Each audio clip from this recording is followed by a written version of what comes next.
Hello everyone, welcome back again. Today we are going to discuss about microbes in human welfare, and it is part 2 of this particular chapter. And in this particular video we are going to focus on microbes in industrial products. Industrial products जो हमारे commercial production में help करते हैं, ठीक है। जैसे हम बहुत सारी फर्मेंटेड बी एवरेजेस बनाते हैं, अल्कोहलिक बी एवरेजेस जैसे विस्की, रम, बियर, ठीक है, या फिर विनेगर वगैरह। एंटीबायोटिक्स बनाते हैं जो हमें इम्यूनिटी प्रोवाइड करती हैं। बायो एक्टिव मॉलिक्यूल्स जैसे cyclosporin A and statins. Chemicals, बहुत सारे केमिकल्स जो हमें अलग अलग एक्टिविटी में चाहिए। एंजाइम्स की प्रोडक्शन में कैसे माइक्रो ऑर्गेनिजम्स हेल्पफुल होते हैं वो आज की वीडियो में हम समझेंगे। उसके बाद हम कुछ क्वेश्चंस को डिस्कस करेंगे। तो सबसे पहले बात करते हैं फर्मेंटेशन की। फर्मेंटेशन में होता क्या है, हम कोई भी ग्रेन लेते हैं या कोई फ्रूट लेते हैं, जैसे हम यहाँ पे पोमीग्रेनेट ले लेते हैं, ग्रेप्स ले लेते हैं, एप्पल ले लेते हैं, या कोई ग्रेन ले लेते हैं जैसे राइस और सोयाबीन, ठीक है। तो अब यहाँ पे जो भी हमने लिया उसके अंदर प्रेजेंट है शुगर। शुगर की मोनोमरिक यूनिट या ग्लूकोज होगी या फ्रक्टोज होगी या लैक्टोज होगा, ठीक है। तो यहाँ पे ग्लूकोज का एक मोलिक्यूल है, फॉर एग्जाम्पल, उस पर हमारी ईस्ट एक्ट करती है in the absence of oxygen, ठीक है। ऑक्सीजन की अब्सेंस में जहाँ पे सनलाइट डायरेक्ट रिच नहीं होती, ह्यूमिडिटी है जहाँ पे, वहाँ पे ईस्ट शुगर पे एक्ट करेगी। और दो इथेनॉल, इथेनॉल का फॉर्मूला होता है C2H5OH, ठीक है, प्लस दो कार्बन डाइऑक्साइड मॉलिक्यूल्स को रिलीज करेगी ईस्ट एक ग्लूकोज को तोड़ के। तो यहाँ पे जो इथेनॉल बन गई वो एक अल्कोहल है, ड्रिंकेबल है, ठीक है, जो टॉक्सिक नहीं है, ठीक है। तो ये होती है हमारी फर्मेंटेशन की प्रोसेस। तो फर्मेंटेशन बेसिकली हुई क्या, एक मेटाबॉलिक प्रोसेस हुई। मेटाबॉलिक प्रोसेस क्या, क्योंकि यहाँ पे हमारा जो ग्लूकोज है वो टूट रहा है और कुछ फॉर्मेशन कर रहा है। क्या फॉर्मेशन कर रहा है, एक बार टूटना और एक बार कुछ बनाना, मतलब कैटाबॉलिक टूटना, एनाबॉलिक मतलब फॉर्मेशन होना। तो यहाँ पे टूटा क्या, हमारी शुगर टूटी, कार्बोहाइड्रेट टूटा और उसने बनाया क्या, इथेनॉल, अल्कोहलिक प्रोडक्ट बनाया, ठीक है। तो इसीलिए इसको हम क्या बोल रहे हैं, मेटाबॉलिक प्रोसेस बोल रहे हैं। यहाँ पे फर्मेंटेशन पाथवे में रीजनरेट क्या होता है, को एंजाइम रीजनरेट होता है। और वो एंजाइम क्या है, NAD positive. N stand for nicotinamide, nicotinamide, N stand for nicotinamide, and A stand for adenine, and D stand for dinucleotide, dinucleotide। तो यहाँ पे N nicotinamide adenine dinucleotide, जो किस में use किया जाता है, glycolysis की प्रोसेस में। ग्लाइकोलाइसिस में क्या करते हैं, ग्लूकोज को पायरुवेट में कन्वर्ट करते हैं। ग्लूकोज 6 कार्बन कंपाउंड है, पर इससे पायरुवेट बनता है जो कि हमारा 3 कार्बन कंपाउंड है, वो होती है हमारी ग्लाइकोलाइसिस की प्रोसेस, ठीक है। तो यहाँ पे ग्लाइकोलाइसिस में NAD पॉजिटिव यूज किया जाता है और यहाँ पे वो क्या जनरेट करता है, एनर्जी जनरेट करता है, energy currency adenosine triphosphate ATP की फॉर्म में एनर्जी जनरेट करता है। तो फर्मेंटेशन की प्रोसेस के थ्रू 2 ATP मॉलिक्यूल जनरेट होते हैं, ठीक है। क्योंकि ये क्या है, एन एरोबिक रेस्पिरेशन हो रहा है, एन एरोबिक ब्रेकडाउन हो रहा है किसका, ग्लूकोज का, ठीक है। अब फर्मेंटेड बी एवरेजेस की बात करते हैं। सबसे पहले लुइस पोस्चर ने फाइंड आउट किया था बियर को, एंड बटर मिल्क प्रोड्यूस किए थे उन्होंने ईस्ट की एक्टिविटी से। ईस्ट स्पीसीज जो उन्होंने यूज की थी अल्कोहलिक फर्मेंटेशन में वो थी सैकेरोमाइसिस सेरेविजियाई, जिसको हम क्या बोलते हैं, इसको हम ब्रीवर्स ईस्ट भी बोलते हैं। तो जो हमारी जो जिस टाइप का हम रॉ मटेरियल यूज़ करेंगे फर्मेंटेशन का के लिए, उसी के बेसिस पे डिपेंड करती है हमारी अल्कोहलिक ड्रिंक। जैसे वाइन और बियर जो होती है वो नॉन डिस्टिलेशन मेथड के थ्रू प्रोड्यूस की जाती है। विस्की हो गई, ब्रांडी हो गई, रम हो गया, ये डिस्टल्ड बीवरेज होती हैं और इनको हार्ड बीवरेज बोलते हैं, ठीक है। फिर उसके बाद हम बात करते हैं बियर, विस्की एंड वोडका की, जो ग्रेन से प्रोड्यूस की जाती है। और यहाँ पे ग्रेन से जब फर्मेंटेशन करते हैं और हम बियर, विस्की, वोडका को प्रोड्यूस करते हैं, तो यहाँ पे ईस्ट का यूज़ नहीं करते, हम एक एंजाइम का यूज़ करते हैं। और वो एंजाइम क्या है, अमाइलेज एंजाइम का यूज़ करते हैं, जो किस में प्रेजेंट होता है, ग्रेन के कर्नल्स में, मतलब जो ग्रेन होता है उसमें प्रेजेंट होता है, ठीक है।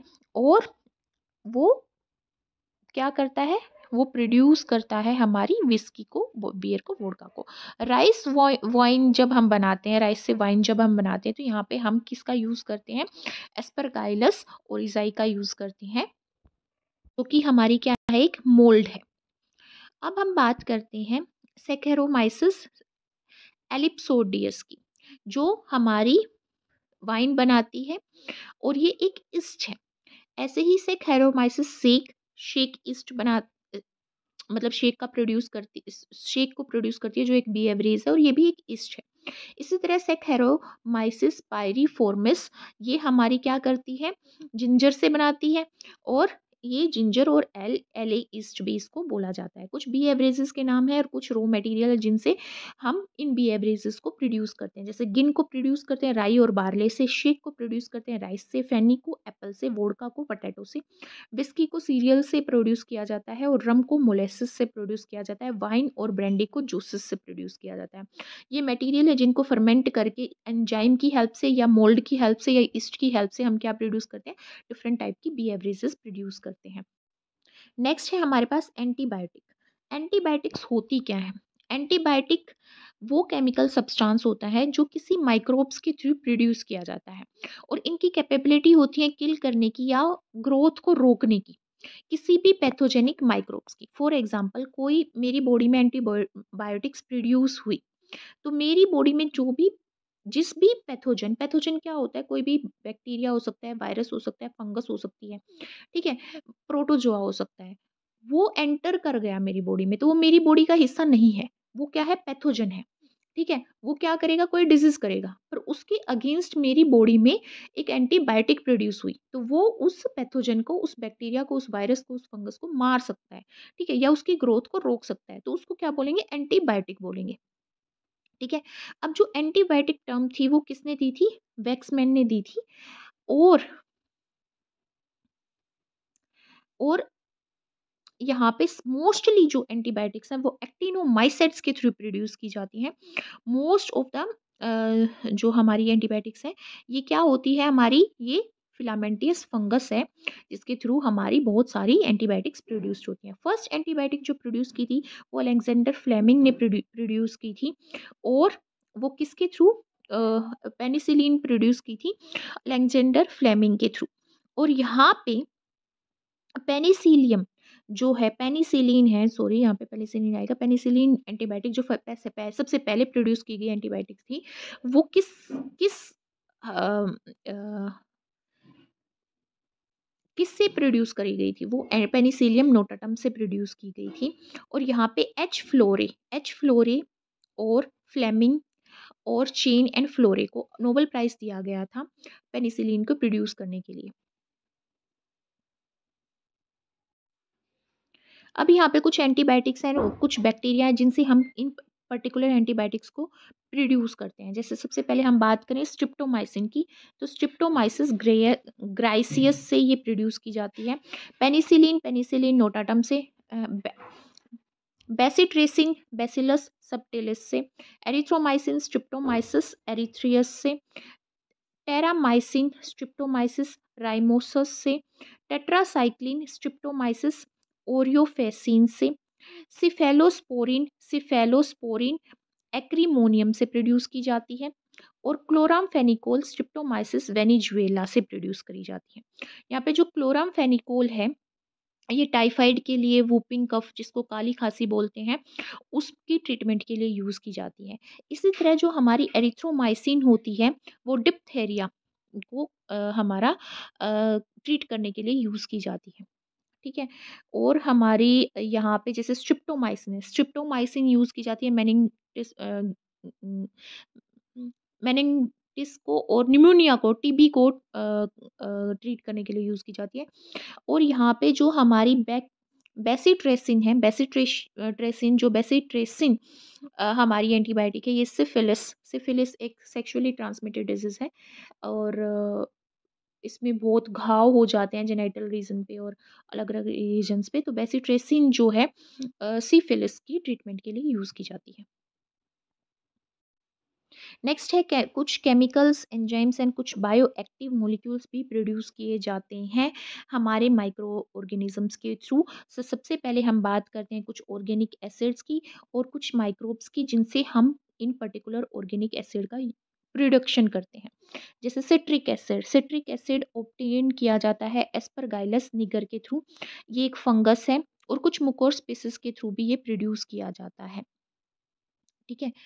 अब एसिटिक एसिड है। एसिटिक एसिड हमारा एसिटोबैक्टर एसिटी एक बैक्टीरिया है, उसके थ्रू प्रोड्यूस किया जाता है। ब्यूटरिक एसिड क्लोस्ट्रीडियम ब्यूटिलिकम के थ्रू प्रोड्यूस किया जाता है। लैक्टिक एसिड लैक्टोबैसिलस केसी के थ्रू प्रोड्यूस किया जाता है। फ्यूमेरिक एसिड राइजोपस निग्रिकन के through. Gluconic acid aspergillus penicillium mucor के थ्रू।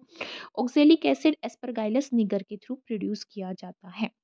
ठीक है। ऑर्गेनिक एसिड जो होते हैं उनके जो भी डेरिवेटिव होते हैं वो बहुत सारे केमिकली यूज़ किए जाते हैं इंडस्ट्रीज़ में बहुत सारे सब्सटेंस को प्रिपेयर करने के लिए।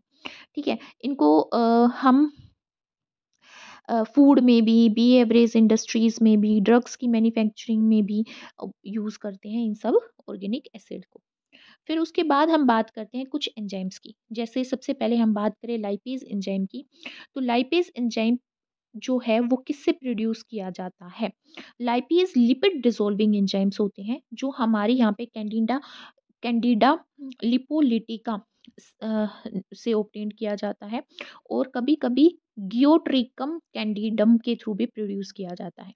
इसको हम डिटर्जेंट में ऐड करते हैं ताकि ये रिमूव कर सके जो भी हमारे कपड़ों पे ऑयली स्टेन्स होते हैं उनको रिमूव कर सके।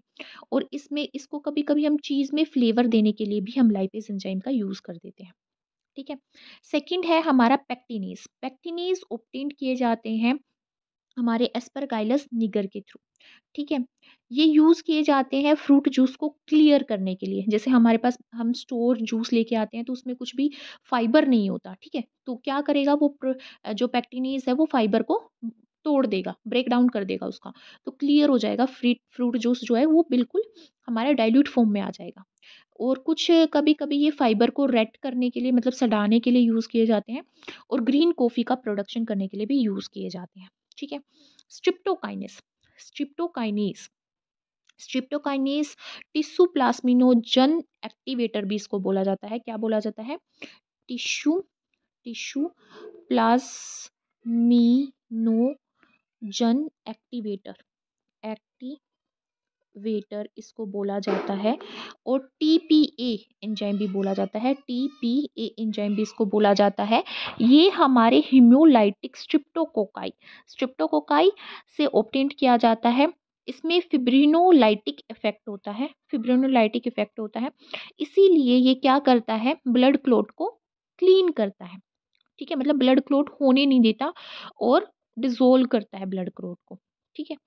अब rennet rennet is also a very important enzyme. ये कॉम्प्लेक्स है एंजाइम्स का जो हमारे रूमिनेंट मैमल्स जो होते हैं जैसे गाय होगी, हमारी भैंस होगी, ठीक है, इनके पीठ स्टमक में, ठीक है, पीठ में ये क्या होता है? प्रोड्यूस होता है रेनिट और काइमोसिन। रेनिट और जो काइमोसिन होता है, एक काइमोसिन, ठीक है, रेनिट एंड काइमोसिन, ठीक है, ये ऑब्टेन किए जाते हैं म्यूकोर से, एंडोथियोस्पिसिस से। काइमोसिन एक की कंपोनेंट है। ये एक प्रोटीज एंजाइम है जो क्या करता है? जो मिल्क के अंदर एक प्रोटीन प्रेजेंट होता है, कैसीन प्रोटीन। इस प्रोटीन का क्या करता है? इसको डाइजेस्ट करता है ना, और हेल्प करता है मैमल्स को उनके मदर, जैसे भाई जो काफ है वो काफ जब मिल्क लेगा मदर से तो उसको डाइजेस्ट करने में हेल्प करेगा क्या? रेनेट। ठीक है। ये जो प्रोटीन प्रेजेंट होगा उसकी मदर के मिल्क में, कैसिन प्रोटीन, इसको डाइजेस्ट करने में हेल्प करेगा रेनेट। ठीक है। और ये मिल्क से कर्ड को सेपरेट करने के लिए भी यूज़ किया जाता है। ठीक है। तो ये बेसिकली चीज़ वगैरह की मैन्युफैक्चरिंग में यूज़ किया जाता है। अल्फा अमाइलेज अल्फा अमाइलेज भी एक एंजाइम है। ये हमारे राइजोपस जोपोनिकस से ऑब्टेन किया जाता है। ये स्टार्च के डाइजेशन में हेल्प करता है और ब्रेड को सॉफ्ट बनाने में यूज़ किया जाता है। नेक्स्ट है हमारे पास bio active molecules. Bio active molecules में साइक्लोस्पोरिन ए, ये एक इम्पोर्टेंट बायो एक्टिव केमिकल है जो एक फंगस से प्रोड्यूस किया जाता है, ट्राइकोडर्मा पोलिस्पोरम। ट्राइकोडर्मा पोलिस्पोरम, ये केमिकल इम्यूनो सुप्रेसिव एजेंट है। देखो इम्यूनो मतलब इम्यून सिस्टम, सुप्रेसिव मतलब उसको सुप्रेस कर रहे हैं। देखो जैसे ग्राफ्ट रिजेक्शन में, मान लो मेरा किडनी ट्रांसप्लांट हुआ है तो मेरी बॉडी उसको क्या समझेगी कि ये मेरी बॉडी का पार्ट नहीं है, तो उसके ऊपर बहुत सारी एंटीबॉडीज मेरी बॉडी सिक्रेट करेगी और उस ऑर्गन को किल करने की कोशिश करेगी, तो ऑर्गन डैमेज होने की चांसेस बढ़ जाते हैं। बट हमने तो ट्रांसप्लांट करके मुश्किल से किडनी मिली होती है, तो हमें तो उसको प्रोटेक्ट करना है, ठीक है, अपने आप को बचाने के लिए। तो उस प्रोटेक्ट करने के लिए हमें क्या, हम लेते क्या है, इम्यूनोसुप्रेंट लेते हैं, ठीक है, ताकि हमारी बॉडी उस ऑर्गन पे अटैक ना करे। तो इम्यूनोसुप्रेसिव एजेंट की तरह एक्ट करता है साइक्लोस्पोरिन ए, ठीक है। ट्रांसप्लांट जिन लोगों में होता है उनको दिया जाता है। स्टेटिन क्या होता है, स्टेटिन प्रोड्यूस किया जाता है एक ईस्ट के थ्रू। ये जो यहाँ पे मोनास्कस प्यूपेरियस है, ये मोनाकस प्यूपेरियस जो है ये एक ईस्ट है। ये क्या करता है, ये ब्लड कोलेस्ट्रॉल को कम करता है, ठीक है। ये कोलेस्ट्रॉल सिंथेसिस में जो एंजाइम यूज होते हैं उनके साथ कंपिटिटिव इनहिबिटर का काम करके कोलेस्ट्रॉल को कम करने का काम करता है। अब कुछ क्वेश्चंस के बारे में डिस्कस करते हैं। पहला क्वेश्चन है, vinegar is produced from sugars with the help of. Vinegar सिरका होता है, ये किसकी प्रोड्यूस किया जाता है, शुगर से प्रोड्यूस किया जाता है, किसकी हेल्प से। देखो साल्मोनेला टाइफी, टाइफाइड का कोज करता है, लैक्टोबैसिलस हमारा कर्ड बनाता है, और यहाँ पे नाइट्रोसोमोनाज हमारी नाइट्रोजन फिक्सेशन में मेजर रोल प्ले करता है। तो बचा क्या, एसिटोबैक्टर। एसिटोबैक्टर यहाँ पे विनेगर की प्रोडक्शन में हेल्प करता है। Streptomycin was first isolated in 1944 and 1945 by streptomycin Waksman के थ्रू हमारी क्या करी गई थी, ऑब्टेन की गई थी। वैक्समैन जिसने एंटीबायोटिक टर्म दी थी और सबसे पहले उसने स्ट्रिप्टोमाइसिन को आइसोलेट किया था, ठीक है। अलेक्जेंडर फ्लेमिंग ने एंटीबायोटिक दी थी, पेनिसिलिन। ल्यूवेनहुक ने हमारा क्या दिया था, सबसे पहले कंपाउंड माइक्रोस्कोप, ठीक है। For the manufacturing of gluconic acid and citric acid which of the following micro organism is used. अगर हमें मैन्युफैक्चर करना है ग्लूकोनिक एसिड और सिट्रिक एसिड तो हम किस ऑर्गेनिज्म को यहाँ पे यूज करेंगे, एस्परगाइलस निगर का हम यहाँ पे यूज करेंगे। अभी हमने पढ़ा, in the production of leavened bread the following is used. कौन सा यूज किया जाएगा, ईस्ट यूज की जाएगी। क्या यूज की जाएगी, ईस्ट यूज की जाएगी। अब यहाँ पे एक क्वेश्चन आता है, which of the following is wrongly matched in the given table. कौन सा गलत मैच है, तो यहाँ पे सी अगर हम देखते हैं, सॉरी, तो हमारा करेक्ट है। यहाँ पे हमारे पास देखो सी में क्या है, स्ट्रिप्टोकोकस स्ट्रिप्टोकाइनेस, ठीक है। प्रोडक्ट क्या है स्ट्रिप्टोकोकस का, स्ट्रिप्टोकाइनेस होगा और ये ब्लड क्लोट को रिमूव करेगा। मोनास्कस परप्यूरियस स्टेटिन प्रोड्यूस करेगी, अभी अभी पढ़ा हमने, ब्लड कोलेस्ट्रॉल लेवल को कम करेगी। ट्राइकोडोमा पोलिस्पोरम हमने पढ़ा, cyclosporin A bio active enzyme है और इम्यूनोसुप्रेसिव ड्रग का प्रोडक्शन करेगा। पर क्लोस्ट्रीडियम ब्यूटिलिकम लाइपेज प्रोडक्शन नहीं करती है, ठीक है। ये तो ठीक है कि एप्लीकेशन ये होगी लाइपेज की, पर ये गलत है, ठीक है। तो यहाँ पे डी हमारा क्या है, इनकरेक्ट। नेक्स्ट है हमारे पास, match the microbes in column A with their commercial industrial products in column 2 and choose the correct answer, ठीक है। तो अगर हम देखें ए का, एस्परगाइलस निगर, एस्परगाइलस निगर क्या करती है, सिट्रिक एसिड का प्रोडक्शन करती है। क्लोस्ट्रीडियम ब्यूटिलिकम, क्लोस्ट्रीडियम ब्यूटिलिकम क्या करती है, ब्यूटरिक एसिड का प्रोडक्शन करती है। सेकेरोमाइसिस सेरेविजियाई क्या करती है, इथेनॉल का प्रोडक्शन करती है, क्योंकि ये क्या है, ये ईस्ट है और मोस्टली ये फर्मेंटेशन में यूज होती है। अभी अभी पढ़ा ट्राइकोडर्मा पोलिस्पोरम, ये क्या करेगी, साइक्लोस्पोरिन ए का प्रोडक्शन करेगी, ठीक है। मोनास्कस प्यूरप्यूरिकस स्टेटिन का प्रोडक्शन करेगी, अभी अभी पढ़ा था। तो कौन सा ऑप्शन करेक्ट होगा, सी ऑप्शन करेक्ट होगा। नेक्स्ट क्वेश्चन है हमारे पास, match the following list of microbes and their importance. यहाँ पे कुछ माइक्रोब्स दिए गए हैं और उनकी इंपॉर्टेंस क्या है, उससे हमें उनको मैच करना है। तो देखते हैं, ए में सेकेरोमाइसिस सेरेविजियाई है, वो क्या करेगा, कमर्शियल प्रोडक्शन करेगा इथेनॉल का। मोनास्कस परप्यूरिकस, ये क्या करेगी, मोनास्कस परप्यूरिकस, ये प्रोडक्शन करेगी blood cholesterol lowering agent statin का प्रोडक्शन करेगी। ट्राइकोडर्मा पोलिस्पोरम क्या करेगी? ट्राइकोडर्मा पोलिस्पोरम हमारा प्रोडक्शन करेगी इम्यूनो सुप्रेसिव एजेंट का, साइक्लोस्पोरिन ए का। प्रोपियोनिबैक्टीरियम शर्मन शर्मन ये क्या करेगा? हमारा स्विस चीज की प्रोडक्शन करेगा या रैपनिंग ऑफ स्विस चीज।